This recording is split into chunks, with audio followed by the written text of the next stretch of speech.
Muy buenos días a los radioescuchas que nos sintonizan en las frecuencias de Telemetro Radio, a quienes nos ven por streaming a través de Metcongo, así como en RPC Televisión, en señal de televisión digital terrestre, y a los miles que nos siguen en las plataformas de Telemetro Cuarto Poder en YouTube. Bienvenidos a la emisión de hoy, martes 12 de marzo del año 2024. En materia internacional, lo más relevante tiene que ver con lo que escribió el expresidente estadounidense Donald Trump, quien prometió, si gana las elecciones de noviembre, liberar a los condenados por el asalto al Capitolio del 6 de enero de 2021, a quienes llama rehenes, y cerrar la frontera. Mi primera acción como su próximo presidente será cerrar la frontera y liberar a los rehenes del 6 de enero encarcelados injustamente, escribió el expresidente republicano Donald Trump la noche de ayer lunes en su red Truth Social, sin más detalles. Trump ha abordado en el pasado lo que haría en caso de ser reelecto, prometiendo que en su regreso a la Casa Blanca actuaría como dictador solo en el primer día. En enero, durante un evento de campaña en el estado de Iowa, en el norte, el magnate llamó al presidente demócrata Joe Biden a liberar los rehenes, término que suele emplear para referirse a los detenidos por participar en el asalto al Capitolio, sede del Congreso. Los atacantes, enardecidos por Trump y sus falsas denuncias de fraude electoral, invadieron el Capitolio el 6 de enero de 2021 para intentar impedir la transferencia del poder a Biden. Desde esa fecha, unas 1.358 personas han sido acusadas, según cifras publicadas la semana pasada por el Departamento de Justicia. Unas 500 personas han sido condenadas a penas de cárcel por el asalto. Trump además enfrenta 4 procesos penales, incluidos 2 por supuestamente intentar revertir a su favor los resultados de las elecciones de 2020 ganadas por Biden. El expresidente tiene casi asegurada la nominación como candidato republicano para las elecciones de noviembre tras el retiro de su última rival, la exgobernadora Nikki Haley, la semana pasada. Y en el Medio Oriente, Israel atacó esta madrugada objetivos de Hezbollah en el Valle de la Beca, en el norte del Líbano, por segunda vez desde que se iniciaron las hostilidades en la frontera entre ambos países en octubre, a lo que el grupo chií respondió con el lanzamiento de un centenar de cohetes, uno de sus mayores ataques desde entonces, según confirmó el ejército israelí. Aviones de combate israelíes atacaron 2 sitios de la organización terrorista Hezbollah en el área del Valle de Bekaa, en el norte del Líbano, que pertenecen a su fuerza aérea, y donde planearon y llevaron a cabo varios ataques contra el Estado de Israel, precisó un portavoz militar. Como respuesta, este martes, el grupo libanés lanzó 2 tandas de cohetes hacia Israel, una de unos 70 cohetes y otra de unos 30, que dispararon las alarmas antiaéreas en varias comunidades del norte del país, sin que de momento se hayan reportado heridos o grandes daños, confirmó el portavoz castrense israelí. El movimiento libanés pro-iraní Hezbollah confirmó también en un comunicado que lanzó más de un centenar de cohetes Katyusha contra posiciones militares israelíes en respuesta a los ataques de Israel contra nuestro pueblo y nuestras ciudades. El más reciente cerca de la ciudad de Baalbek, donde murió un ciudadano. El bombardeo israelí en el norte del Líbano es el que medios árabes informan que habría muerto un civil. Es el segundo desde que se desataron las hostilidades entre el ejército israelí y Hezbollah. El anterior tuvo lugar el pasado 26 de febrero en ese mismo valle, en el área de la ciudad de Baalbek, cerca de la frontera con Siria, donde la milicia chií tiene su sistema antiaéreo de defensa. La ofensiva israelí en el Valle de Bekaa es una respuesta a los ataques con drones lanzados por Hezbollah hacia los altos del Golán en los días recientes, aclaró el ejército israelí. Los enfrentamientos, los peores desde la guerra librada por Israel y Hezbollah en 2006, han ido ganando intensidad con el paso de los meses y se han recrudecido con especial fuerza en las últimas semanas, haciendo temer el estallido de una guerra abierta. Y por último, buenas noticias en medio del conflicto. El primer barco en utilizar un corredor marítimo entre Chipre y la Franja de Gaza para llevar ayuda humanitaria al territorio palestino partió en la mañana de este martes del puerto chipriota de Larnaca, informó una de las 2 ONG a cargo de la operación. El navío de la ONG española Open Arms, que carga con 200 toneladas de alimento que serán distribuidos en Gaza por la organización del chef hispano-estadounidense José Andrés, World Central Kitchen, WCK, partió hacia las 6:05 de hora del meridiano de Greenwich, precisó Laura Lanuza, portavoz de Open Arms. Su partida habría sufrido varios retrasos desde el domingo debido a diversos problemas relativos a la descarga y la distribución de la ayuda en el enclave palestino. El barco tiene previsto recorrer aproximadamente 400 kilómetros para llevar la comida, harina, arroz y latas de atún hasta la Franja de Gaza, donde serán repartidas por equipos sobre el terreno de World Central Kitchen, la ONG fundada por el reconocido chef español José Andrés. Ojalá llegue sin contratiempo y se pueda realizar esa distribución de ayuda humanitaria sin consecuencias para los habitantes pues, de la Franja de Gaza. Eso es lo más destacado en el plano internacional, Flor. En el plano nacional no es lo más destacado, pero para Melitón Arrocha lo fue. Renunciar a su fuero y llamar a los medios a que fueran a cubrirle su show. Y muy bien que se haya retirado el fuero, pero cuando uno hace las cosas correctamente no tiene por qué divulgarlas. Y si está en campaña, puede muy bien ser un poquito considerado con los medios que no tienen suficiente personal para ir a cubrir ese tipo de nimiedades, o por lo menos avisar de qué va a hablar. Yo creo que eso estuvo fuera de lugar, hubiera podido comunicarlo perfectamente con un comunicado, valga la redundancia, para que luego cuando haya eventos importantes realmente los medios le cumplan. Porque yo creo que lo que fue un show y no ameritaba hacer el evento. Esa es parte de las estrategias de campaña, Flor, crear expectativas. Comenzó la especulación. Oye, ayer hubo una cantidad de bolas en todos los aspectos. La primera, la de que Melitón se bajaba. Yo dificulté que eso se fuera a dar, porque toda su campaña, que ha ido increciendo, va en contra de esa posibilidad. Incluso ahora tiene vallas de esas LED, vallas gigantescas en varios puntos de la ciudad, así que yo dificultaba que se fuera a bajar. Efectivamente no se bajó. De hecho, las bolas decían que se iba a bajar para apoyar. Unas decían a un candidato, otras a otro. No se bajó, sino que renunció al fuero penal electoral. La otra bola perversa que hicieron circular ayer fue la supuesta liberación o casa por cárcel, cambio de medida cautelar al señor Kenneth Darlington, el responsable de darle de muerte, de asesinar a sangre fría a 2 profesores en Chame durante las protestas del pasado mes de octubre y noviembre. Tuvo que salir el abogado querellante a desmentir eso, porque la gente anda pendiente de todas esas bolas y las reproduce sin ningún tipo de remordimiento, Flor. El otro tema ayer fue Isombrose denunciando que un influencer le quiso cobrar $3.000 por aparecer en su podcast. El influencer le contestó que eso no era una invitación, era una propuesta y que no tenía nada de malo cobrar por el trabajo. Yo me pregunto, si no tenía nada de malo cobrar por su trabajo, ¿por qué se ofende cuando le recuerdan que cobró por su trabajo? Por la palabra invitación en vez de propuesta.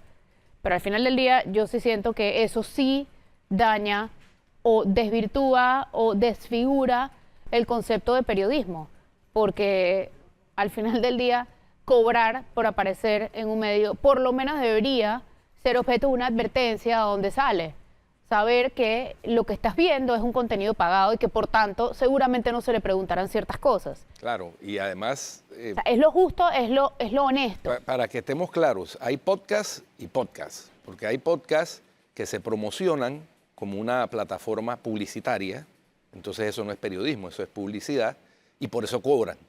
Hay otros podcasts que sí son eminentemente de entrevistas periodísticas, en donde no se cobra por aparecer ahí. Los unos... Es que si el periodismo se cobra, ya no es periodismo. Por supuesto que no. Los unos, los que cobran, por lo general tienen millones de seguidores. Habría que ver, hacer una auditoría de cuántos de esos seguidores son reales y cuántos son de esos que tú compras también, porque todo se compra en las redes sociales, ¿no? O casi todo. Mientras que los otros, los que son periodísticos, pues tienen un número importante de seguidores, pero no de esas dimensiones de 2,5 millones de seguidores como pregona el señor del podcast que tuvo la controversia con Edison Brose. Edison Brose agradeció a los medios que lo entrevistan para hacer conocer sus propuestas. Ayer estuvo aquí con nosotros y entonces hizo la diferencia entre otros podcasts que pretenden cobrar, creo que $3.000 era la cifra que absurdo además. De la propuesta, sí. Bueno, absurdo. Bueno, aquí nosotros no cobramos porque esto es un programa de periodismo de opinión, para que quede claro. ¿De periodismo, punto? Sí, pero periodismo de opinión, porque aquí nosotros no estamos dando noticias, ni salvo que sea una cosa de desarrollo de urgencia. También lo hacemos. Sí, claro, salvo que sea una cosa pero de no importa de qué tipo de periodismo, no se cobra y eso es lo que lo hace periodismo. Bueno, listo. Oye, Hoy nos acompaña, Guido, sí, Pedro Altamiranda, hijo de Pedro Altamiranda, del gran Pedro Altamiranda. Bienvenido, Pedro.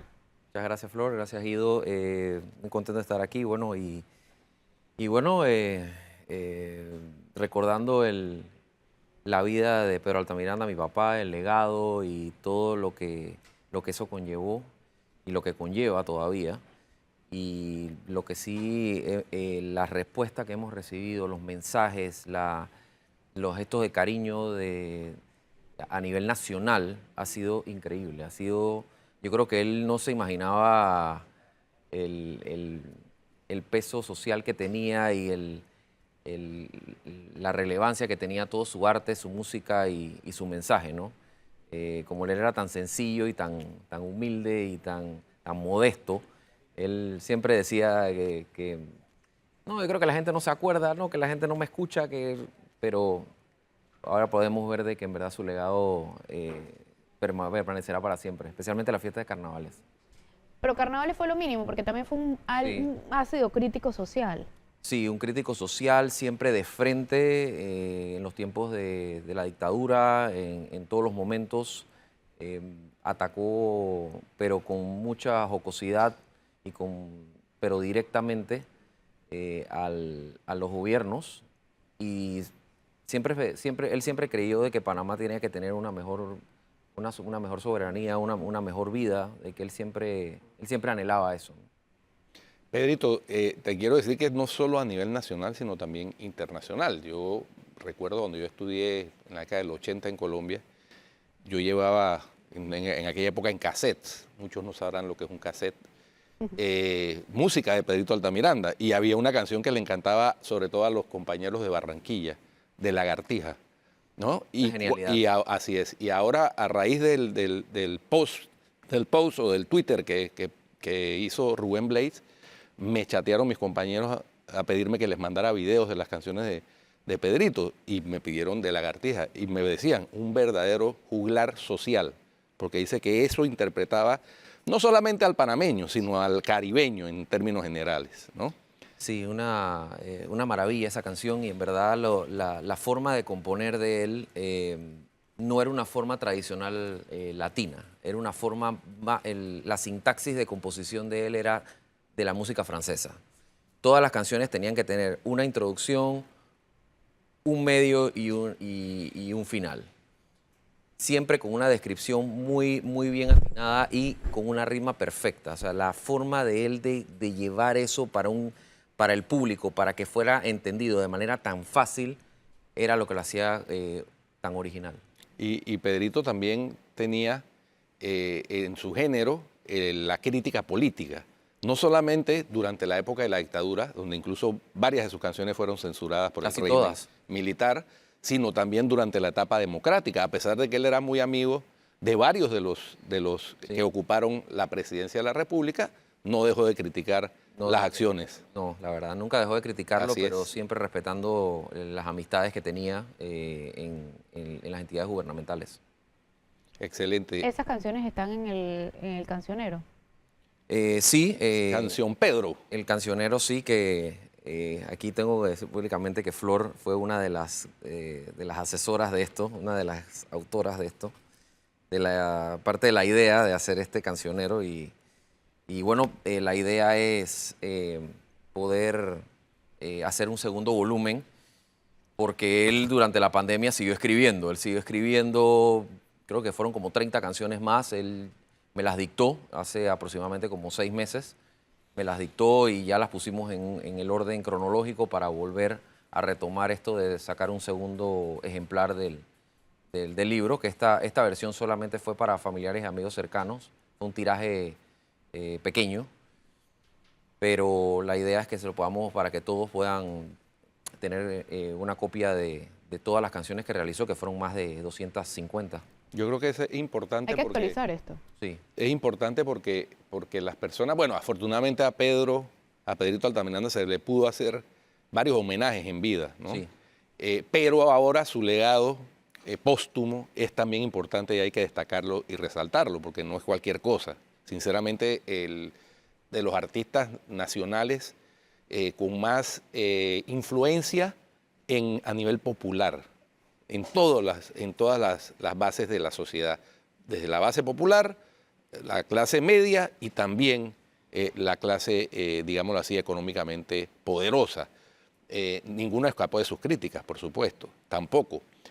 Pero por ahí es el reconocimiento que se le hace a Pedro, de haber logrado captar esa sinceridad, esa franqueza, que la gente se sentía identificada y asentía sobre lo que él cantaba.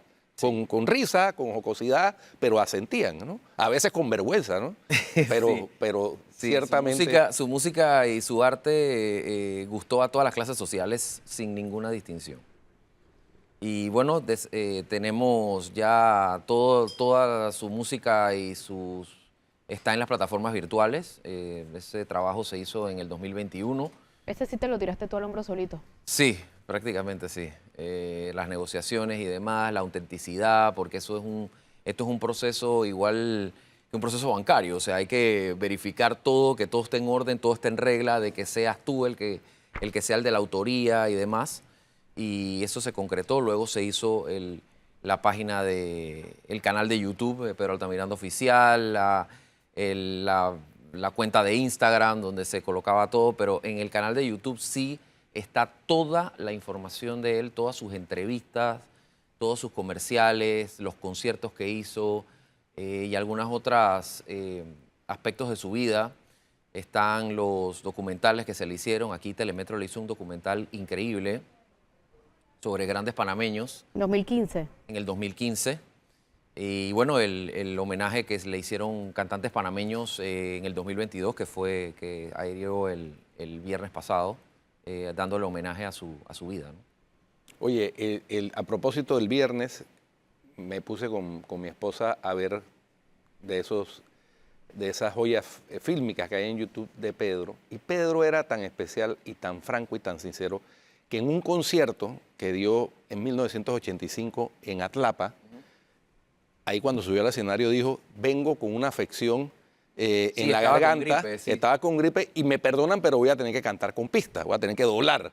Y eso no... Sí, o sea, eso fue, ¿cómo fue que dijo? Que voy a tenerle que doblar para que no se me salgan los gallos. Para que no se me salgan los gallos. Así que please, Entonces, un break. Porque la única vez que cantó que dobló. Bueno, pero con todo y eso, la gente lo aplaudía a rabiar. Porque era un showman, además, en el Pero escenario. ¿cómo le costaba subirse al escenario? Sí, bueno, Sí, eso también. eso nosotros ayudamos a disipar un poco eso con los años, con diferentes estrategias dentro de la casa para que eso se fuera eliminando al momento de salir al escenario.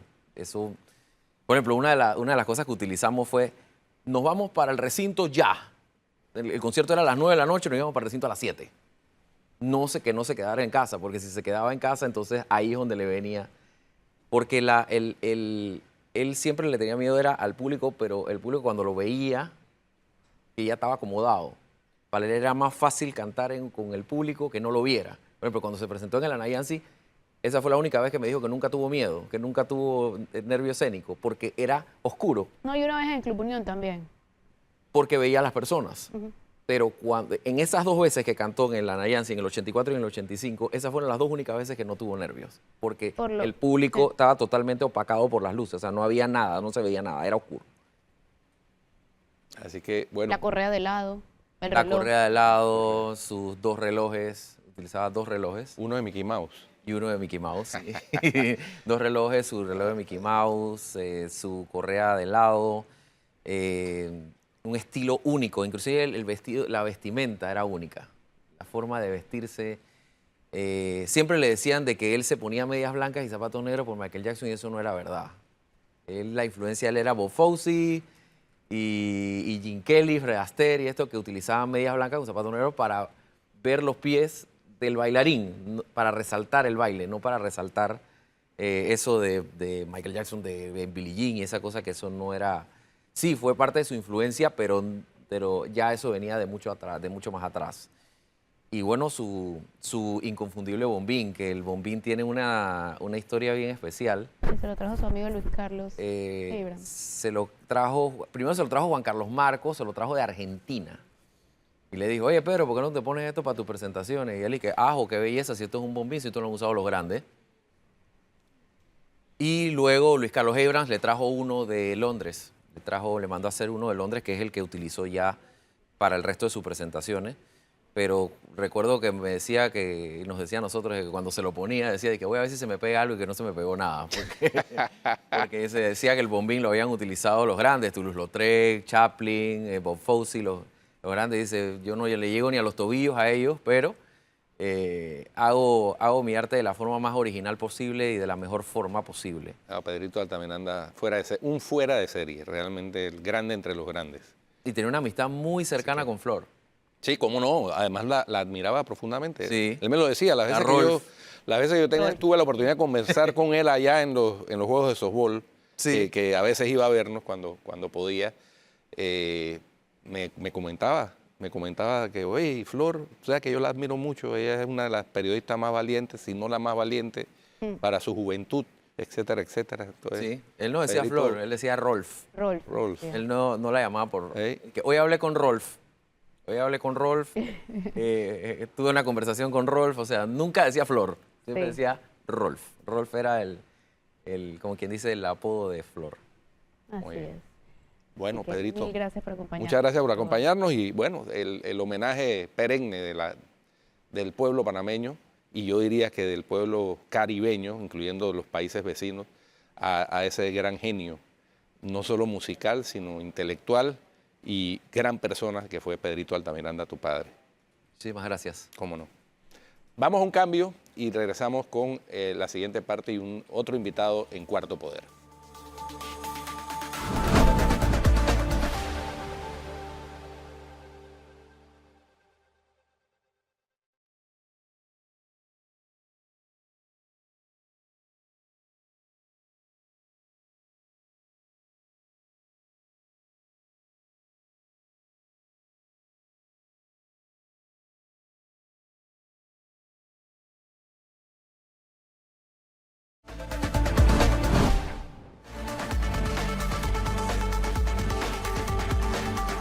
Ahí tenemos las imágenes del incendio que continúa en Cerro Patacón, en una de las áreas que no se había quemado hasta ahora.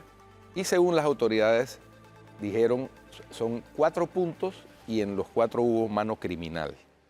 Yo no sé, pero a mí se me antoja que en esa entrada de Cerro Patacón debería haber control de cámaras de videovigilancia, si no las hay, para detectar quién entra y quién sale, porque es que van ¿cuántos incendios? 3 incendios en los últimos 2 meses. En los últimos 2 meses. Incendio de mano criminal. Yo le quemaría las manos. Criminal.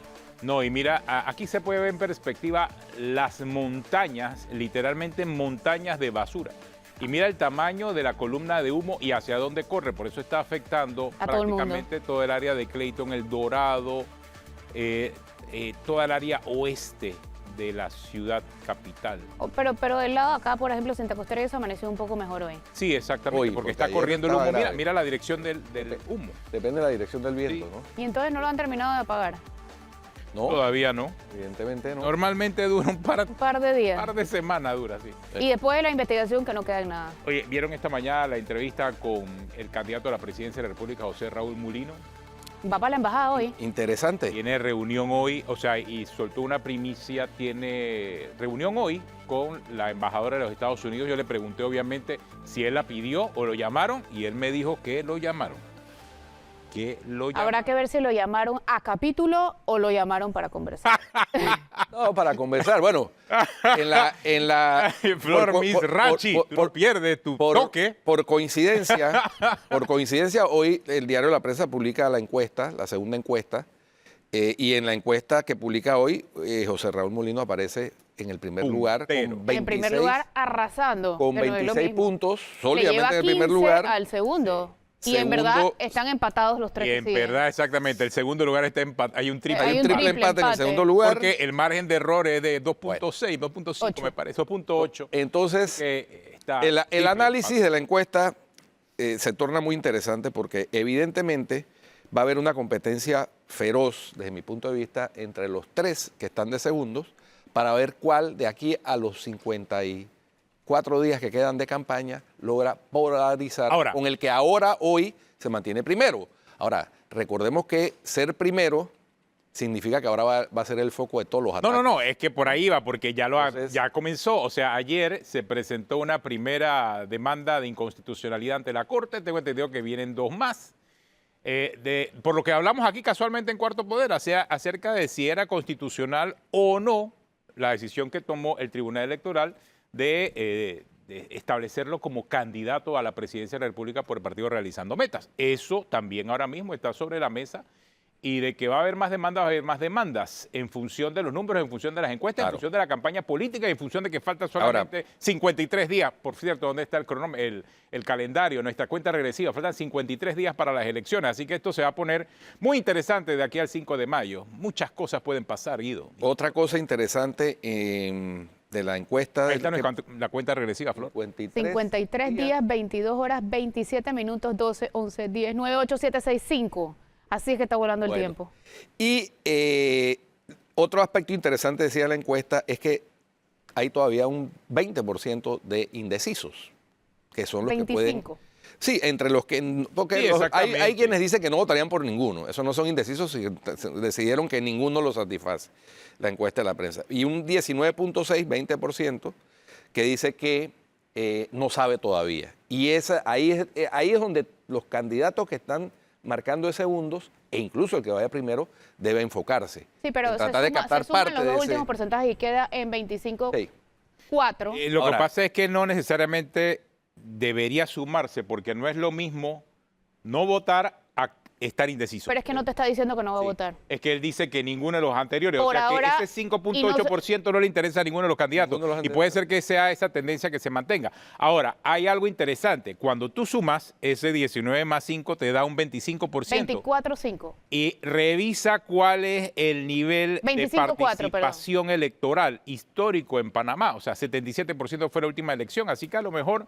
No, pero es que Ahí a los, está el a los tema. 30 días, no, en realidad a los Revisemos 30 esto, ¿ah? días, o sea, a los 60 días suele ser 20 bajos y a los 30 días de las elecciones suele estar en 15 y bajando. O Lo sea que que sí te esto digo- está dentro del rango. Lo que sí te digo es que esto apenas comienza. Apenas comienza. Apenas comienza. Hombre, mira, yo no sé, que toda elección es distinta de la anterior, ¿verdad? Y de la antepasada también, pero en la elección del 2014, cifras parecidas a esta distancia de las elecciones, ponían arriba a José Domingo Arias. Sí. 37% más, o sea Y- que mucho más ventaja que ahora. Mucho más ventaja que ahora. Sí. Y terminó ganando el que iba de tercero, esa campaña. Sí, claro, exactamente. Entonces, esto apenas comienza. Tomás. Apenas El comienza. reto para José Raúl Molino es mantener esa ventaja. El reto para los otros es tratar de acortarla y de captar parte Es que del 19%. ahora comienzan las escaramuzas. Ahora comienzan empieza a ver todos si los va a ir a los movimientos. debates o no, que en teoría no va a ir al debate, y claro, ¿por qué va a arriesgar ese Sobre porcentaje? ese asunto, él sí confirmó que lo invitaron ayer a las 5 de la tarde para el debate presidencial. Pero que no va a ir, Pero ¿no? no ha decidido. No va a ir. No va a ir. No va a ir. No va a ir, No. claro, porque es que si tiene eso, lo único que puede hacer allá es Bueno. hablarle a los indecisos y su objetivo solo debe ser eso. mantener. No solo eso, es que él debió prepararse para ese debate y obviamente debido a las circunstancias no se preparó. O sea, hay un proceso Sí, también. A mí claro. sí me parece que un político que aspira a la presidencia de la República debe ir a los debates. Bueno, hay casos en la historia panameña en donde no han ido y han ganado. Sí. Te lo recuerdo. Mireya Moscoso. Ah, mira, ya Pero- Moscoso. Mireya Moscoso es una política muy singular, además, porque era la heredera del legado político de Arnulfo Arias. Ella tenía la mitad Entonces- ganada. Así es. Entonces, y ella comenzó a caminar el día Yo siguiente sí- que perdió las Yo elecciones sí siento que... del 99, del 94. Entonces, yo sí siento que es mucho aspirar. otra película. Yo siento que es mucho aspirar. Estamos quizás en otra época. Habría que ver las estrategias, ¿no?, que llevan adelante los candidatos, pero sí, falta mucho Y todavía. ayer hubo terremoto en la campaña de Molino. 53 Renuncia. 53 días en una campaña es todo el tiempo del mundo. Sí, sí, por Todo el tiempo supuesto. del mundo. Todo el tiempo del Oye, mundo, pero difícil que las cosas den su vuelta, al menos que pase algo importante. 4 días, pregúntale a José María Aznar, son suficientes para cambiar el resultado. Suficiente. 4 días y un evento Suficiente. son suficientes para cambiar Sí. un resultado electoral. La política, así se vive la política. Pero bueno, vamos a hablar esta mañana también con el gerente de la Caja de Ahorros, Juan Melillo, que nos acompaña aquí en Cuarto Poder, revisando un poco los resultados financieros de la Caja de Ahorros. Buen día, bienvenido, gracias por acompañarnos aquí en Cuarto Poder. ¿Cómo está la Caja de Ahorros? ¿Cuál es la situación financiera de la Caja de Ahorros? Cuéntenos un poco. Bueno, muchas gracias por la invitación y por la buena hospitalidad. Bueno, gracias a Dios, en febrero tuvimos la oportunidad de presentar nuestros estados financieros para el cierre del año 2023. Este es un tema medio técnico, pero digamos que para los que estamos en este negocio, sobre todo desde la posición de un banco estatal, es bien importante estar entre los primeros bancos en presentar sus estados financieros para mostrar, digamos, esa seriedad, transparencia y más que nada disciplina con la que se debe manejar una institución tan importante. Y tuvimos muy buenos resultados financieros, algo por lo que estamos pues muy complacidos, satisfechos, y es una excelente manera de honrar ese trabajo que han hecho los más de 2.300 colaboradores que tiene la Caja de Ahorros. Miren, hemos presentado la mejor utilidad operativa del banco en la historia. Y tú sabes que todo pasa por algo, pero el 2024 es un año importante para nosotros porque cumplimos 90 años desde nuestra fundación. La utilidad neta la duplicamos desde el año 2022 al 23. Son la clase de cifras que en este negocio, como el nuestro, sobre todo al ser un actor bastante grande de la plaza bancaria panameña, no son típicos, pero sí reflejan una trayectoria que viene marcando esta organización a través de los últimos años y son resultados con un crecimiento muy sano, acompañado de muy buenos índices de calidad, de prudencia, que es como uno debe manejar una entidad financiera regulada. De los rubros principales de actividad de la Caja de Ahorros, el tema de hipotecas, viviendas, ¿cómo avanza eso? Bueno, el 2023 fue un año muy bueno también, sobrepasamos la meta que nos habíamos propuesto, logramos desembolsar 308 millones de balboas, que teniendo un crecimiento por arriba del 8%, cuando tienes un sistema, pues digamos el sistema bancario panameño creció a la tasa de un 4%, así que más del doble por encima de lo que era la plaza. Y también fue un año importante porque subimos un escalafón más en el ranking hipotecario nacional. Hoy día ocupamos el segundo puesto de la plaza y nuevamente, hace 5 años, Caja de Ahorros, que históricamente ha sido un banco de consumo, y por eso es un muy buen termómetro de lo que está pasando en la economía, porque lo estamos viendo mucho el día a día, pero veníamos del 4º lugar, en este momento estamos en la segunda posición de la plaza, y no solo se trata de hacer mucho desembolso, sino que le hemos metido muchísimo enfoque a cuál es la experiencia de este cliente. Cuando tú haces una hipoteca, que es el pan con mantequilla nuestro, tú tienes 2 momentos, digamos, de angustia o de tensión, que es cuánto tiempo se demora el banco en aprobarte tu transacción y cuánto tiempo se demora en desembolsar la misma. En el año 2019, un desembolso en Caja de Ahorro tomaba casi 180 días atenógenes. Hoy día estamos desembolsando el 95% de los préstamos en 45 días o menos, y todo lo medimos, brother. Eso nos pone entre los 3 primeros bancos de la plaza. Y entonces, digamos que ahora le estamos metiendo más. O sea, que la Caja de Ahorros no es tan mantequilla como ustedes dicen, no. Yo te digo que para nada, ni leche condensada, ni nada de esa vaina.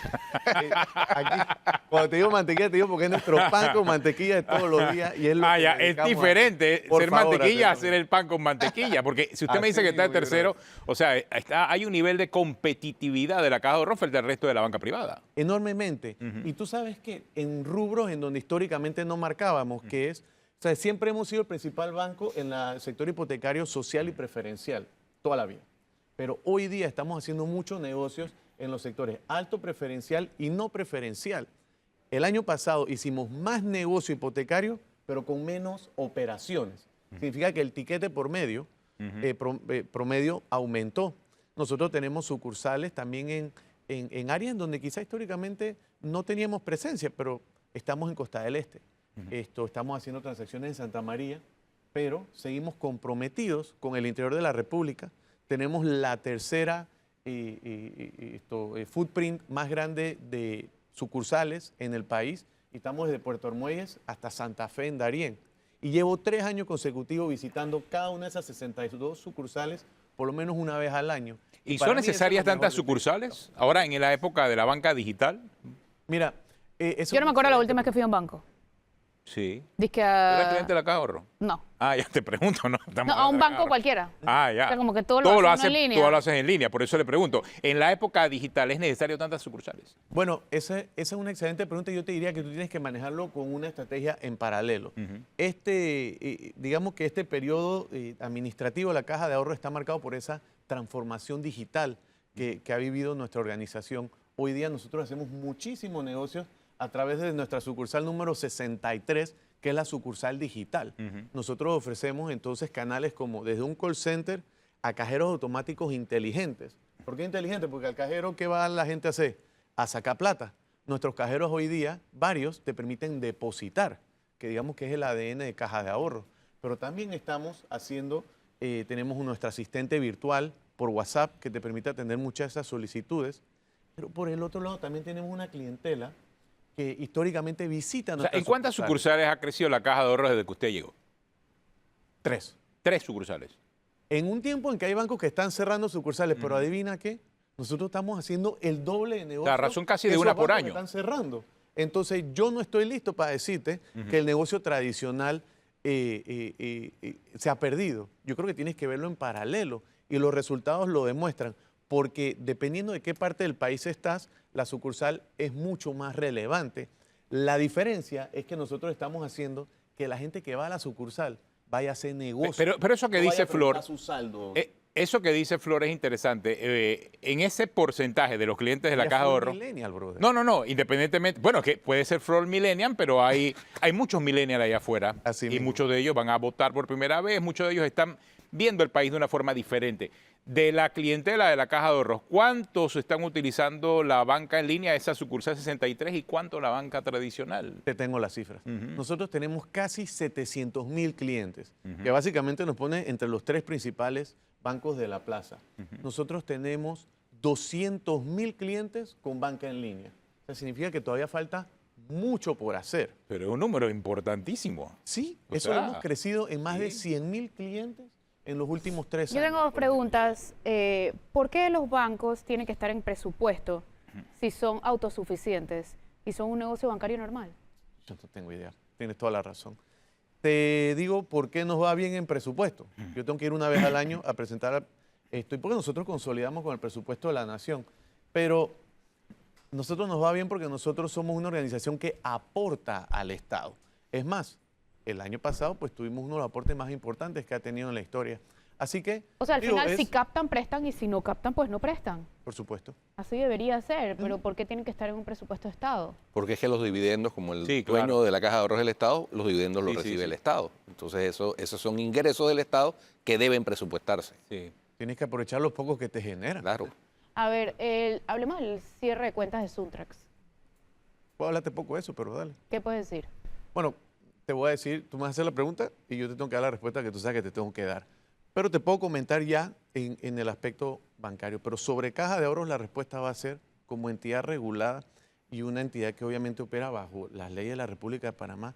Nosotros operamos dentro de nuestras políticas internas y dentro del marco regulatorio que obedece a cuáles las regulaciones que, que van a determinar cuál es el manejo que puede tener un cliente del banco.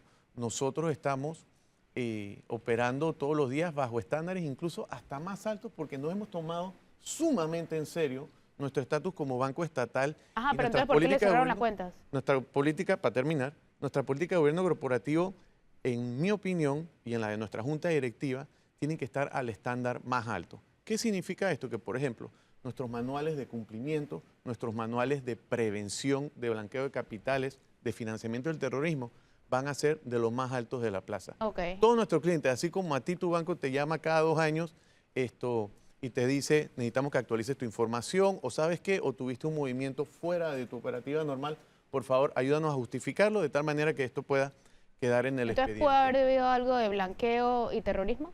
Entonces, yo te diría que eso es una de las razones por las que un banco, digamos, puede decidir desvincular a un cliente. Ahora, por ende, si yo tengo una transacción directa contigo, Flor, yo no puedo ir a ningún medio a decirte, hey, Flor es una super cliente de Caja de Ahorro o es una pésima cliente del banco, ¿verdad? Yo no puedo hacer eso. Pues puedes tomar acciones legales. Nosotros contigo o con cualquier persona que hagamos una transacción, firmamos un contrato bilateral en que dice que en cualquier momento tú puedes decir, ¿sabes qué? Tú no me atendiste como yo me merezco. ¿Sabes qué? Yo me voy a ir para otro banco. O sea que ellos sí saben perfectamente por qué se les cerraron las cuentas. Entonces, cualquier cliente que esté molesto porque hayamos tenido la necesidad de solicitarle que se lleve su negocio a otro lugar, desde el primer día lo sabe, porque nosotros tenemos esa prerrogativa. ¿La tienes tú O sea, como la sabe tengo y yo? sabe la razón. Por supuesto. Ok. Bueno, yo te voy a decir algo. Nosotros el año pasado abrimos 49,000 cuentas nuevas. ¿Y cuántas Tuvimos cerraron? que cerrar un par. ¿Cuántos un par? Buco. ¿Sabes cuántas cuentas cerramos? Un buco y un par no es lo mismo.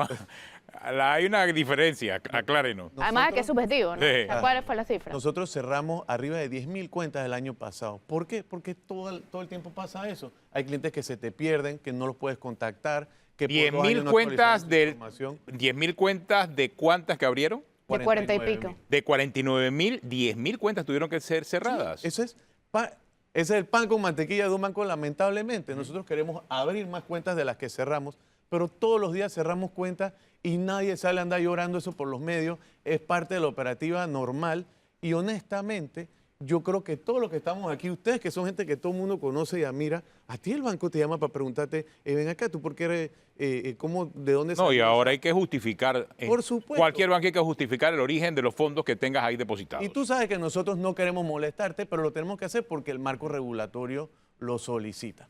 Hay una entrevista que la ministra de Trabajo casualmente se encuentra en la sede de la Organización Internacional del Trabajo. Y ahora, en breve, después de la pausa, vamos a escuchar lo que ella habló también sobre el tema de las cuentas de Suntrax, ya que ella se refirió y habló con las autoridades de la Organización Internacional del Trabajo, ya que se encuentra allá en Ginebra, Suiza, explicándole el tema de las cuentas de Suntrax, ya que Suntrax fue a la Organización Internacional del Trabajo también a presentar esta situación que los está afectando financieramente a ellos. Así que al regresar de la pausa, conversando aquí con el gerente de la Caja de Ahorros, Juan Melillo, vamos también a presentar esta entrevista de la ministra de Trabajo que se encuentra en Suiza hablando con la OIT y se refirió específicamente a este tema de las cuentas de Suntrax. Ya ¿Cuántas regresamos. cuentas eran de Suntrax? 18. Según lo que han informado ellos, sí. Tenemos una pausa y ya regresamos.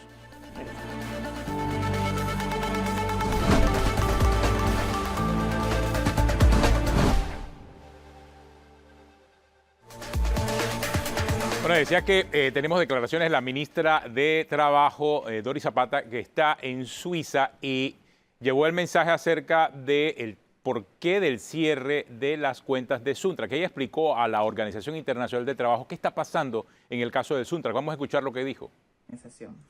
Una de las consultas que le hicieron fue justamente la situación de las cuentas bancarias de Suntrax. Usted ha manifestado la posición del Estado. En efecto, nosotros hemos explicado al director general que en este caso no hay ninguna posición ni política y que además no se trata de un tema laboral, se trata de un tema que está vinculado al sistema bancario, a la ley bancaria y que nosotros como interlocutores del sindicato hemos establecido una comunicación tanto con ellos como enlace principal como también con cada uno de los bancos para poder establecer y aclarar un poco cuál es la situación, entendiéndose que definitivamente aquí no hay ninguna posición en función laboral ni política. Que es lo que dijo la ministra de Trabajo, Doris Zapata, sobre ese tema, Flor. No hay ninguna posición ni laboral ni política, es un tema eminentemente de legislación bancaria. Una pregunta, ¿por qué Suntrax tiene 18 cuentas? O sea, ¿es normal que un sindicato tenga tantas cuentas? Bueno, tú sabes que si yo te hablo en este caso específico, estoy votado al día siguiente, pero sí te puedo decir que típicamente, ¿sabes? Cualquier organización grande también puede que sus miembros o sus dirigentes tengan cuentas, o ¿sabes? Si es una sociedad o una empresa y sus accionistas tienen cuentas, pues típicamente los bancos por efecto contagio desvinculan, ¿no? Y todo lo relacionado. Pero yo, ya hablándote, mira, ya te hablé como gerente de la Caja de Ahorros, pero quizá hablándote como panameño, yo creo que, o sea, mi lectura sobre este tema es que yo creo que la ciudadanía de nuestro país está lista como para hablar de otra cosa, güey. yo no creo que ese sea el tema que en este momento a los panameños le preocupa, y muy posiblemente una organización con una fundación tan honorable y con gente que trabaja tan duro todos los días. Bueno, pero entonces cambiemos de tema. Pues la Caja de Ahorros en el año 2021, 8 de abril de 2021, le abrió cuentas a investigados por blanqueo. Martinelli, por ejemplo, recibió en diciembre del 2020 $6.7 millones que fueron repartidos en 4 fundaciones privadas que a su vez abrieron plazos fijos en la Caja de Ahorros.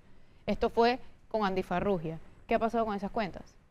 Sí, yo no trabajaba ahí para ese tiempo. Por eso pregunto qué ha pasado con esas No cuentas. te voy a tener que responder lo mismo que te dije con la otra pregunta. De eso yo no te puedo comentar. Pero sin duda alguna, la organización que hoy día Caja de Ahorros es una organización que va a tomar sus decisiones en base a sus políticas internas, que involucran pues toda la normativa regulatoria, y aparte lo que nosotros estamos convencidos que son las más altas prácticas de gobierno corporativo. Y en efecto, el tema reputacional lo tenemos más pendiente que nunca. O sea, en ese momento se le abrieron cuentas a Aurora Muradas, Úrsula Vance, María del Sol Rivera y Ricardo Martinelli, y los 4 estaban y están mencionados y han sido investigados en el expediente de Odebrecht. Entonces, ustedes, sin hablar de ese caso en específico, le abren cuentas a investigados por blanqueo. Bueno, típicamente son decisiones de negocio, ¿ok? Entonces, depende porque lo que pasa es que hasta que no haya una condena.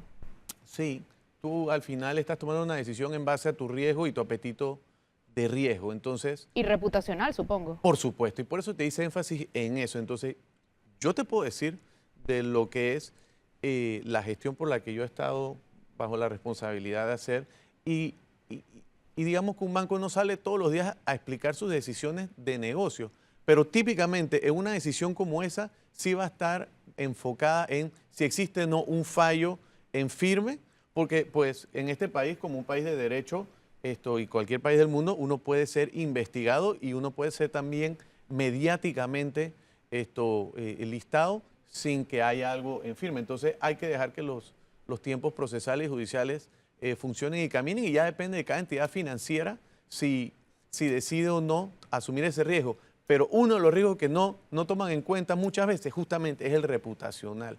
Y yo te voy a decir algo, ya en el caso específico de Caja de Ahorro, nosotros cumpliendo 90 años, yo creo que ya viendo para atrás el tiempo que me ha tocado estar allí, es asegurarme que esos 2.350 colaboradores que tenemos, 700.000 clientes que tenemos, se sientan sumamente orgullosos de la organización que es Caja de Ahorro, y que las decisiones que se tomen siempre puedan ser justificadas ante ellos y ante la sociedad también, porque resulta que al ser un banco estatal, el pueblo panameño... y hay que tomar en cuenta algo importante, más allá de la cuenta de Suntrax, hay una cifra que usted sí nos dejó muy claro: del total de cuentas que se abrieron el año pasado, el 20% aproximadamente se tuvieron que cerrar.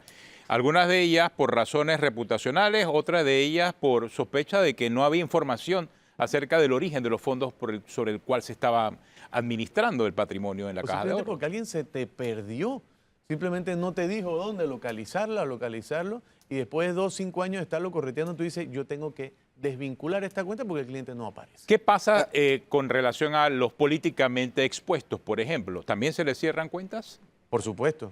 Si no lleva la información correcta, si se descubre en el camino que es un políticamente expuesto, ¿cómo funciona eso? Sí, por supuesto. Desde que tú abres una cuenta bancaria o haces algún crédito, tú tienes que hacer una declaración jurada, y parte de esto es, porque ser PEP, que es políticamente expuesto, no tiene que ser mal. O sea, también tenemos que hacer una labor informativa aquí de quitarle ese morbo al asunto. Yo soy PEP y yo estoy feliz con todo el trabajo funcionario que yo hago es PEP, diario. claro. Entonces, lo que te diría es simplemente lo que amerita es... Bueno, no, hay que aclarar, no todo funcionario es PEP. Tiene que tener unas características particulares. Debe haber mando y jurisdicción, creo que son otras características, ¿nos las puede describir? Para calificar en esa categoría de PEP. Asesores del Estado son PEP. Explíquenos eso, ¿cómo funciona? Ad honorems. Bueno, mira, yo creo que básicamente, mira, la verdad que te tendría que tener mi oficial de cumplimiento para que te sea más explícito, pero tú lo has dicho muy bien. Mando y jurisdicción es como el principal rubro. En general, cuando hay duda, es PEP. Ad honorem depende. Por ejemplo, tú puedes ser un cónsul honorario. Puede que sí, puede que no. Todo esto se tiene que simplemente exponer, documentar y el banco toma la decisión. Sí, eso es importante porque no necesariamente si trabajas en el Estado, tienes tu sueldo, lo recibes ahí, calificas para ser políticamente expuesto. Son circunstancias diferentes. Como el Señor 20% Melillo.